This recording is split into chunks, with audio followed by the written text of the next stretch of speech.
Hey friends, welcome to Mika Travel Vlogs channel. আর এই চ্যানেলের মাধ্যমে আমি আপনাদের কাছে দেশের দর্শনীয় স্থানগুলো সংক্ষিপ্তভাবে তুলে ধরার চেষ্টা করি এবং আজকে আমরা নীলাদ্রি সম্পর্কে জানবো এবং দেখব। চলুন তাহলে দেখি।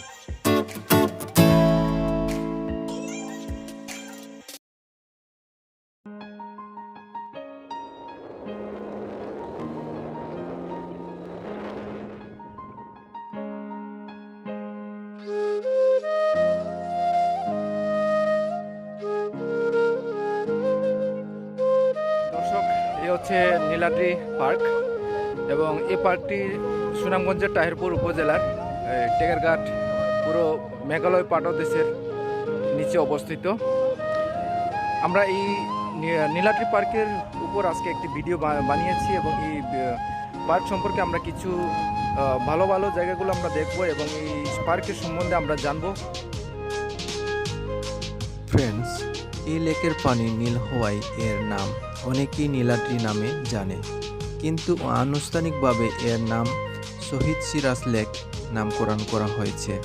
আবার নীলাদ্রি দিশি পার্ক বলেও থাকে, কিন্তু মূলত এটি চুনাপাথর খনি ছিল, যা টেকারঘাট চুনাপাথর খনি বলতে অনেকেই ভালোবাসে। সেই সময় এই কোয়ারি থেকে চুনাপাথর খনন করে দেশের বিভিন্ন জেলায় নিয়ে যেত এবং এই উঁচু নিচু স্থানগুলো এই কোয়ারির মাটি, যা খুবই সুন্দর এই উঁচু নিচু স্থানগুলো। আবার এই লেকটিকে বর্তমানে সুইজারল্যান্ড দেশের সাথে তুলনা করে মিনি সুইজারল্যান্ড বলেও থাকে অনেকেই। উত্তরে মেঘালয় পাহাড় ভারত, দক্ষিণে টাঙ্গু হাওর যেন লেকটিকে আরও দৃষ্টিনন্দন করে রেখেছে।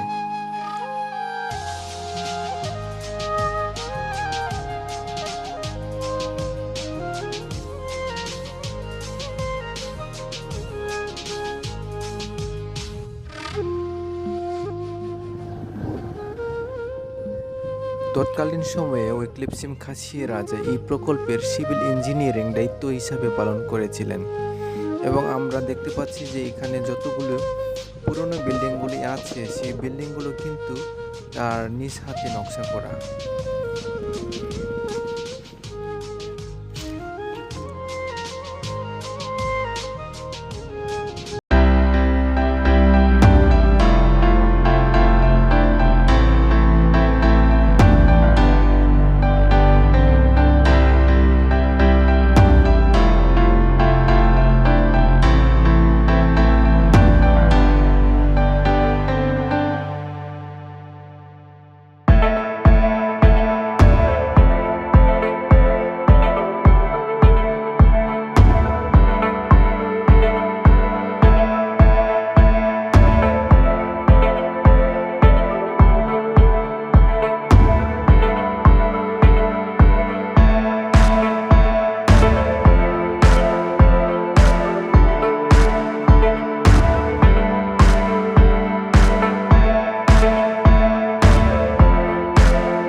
আমরা এখন যে স্থানে আছি এই স্থানটা হচ্ছে নীলাদ্রির পার্কের সব থেকে উঁচু এই স্থানটি।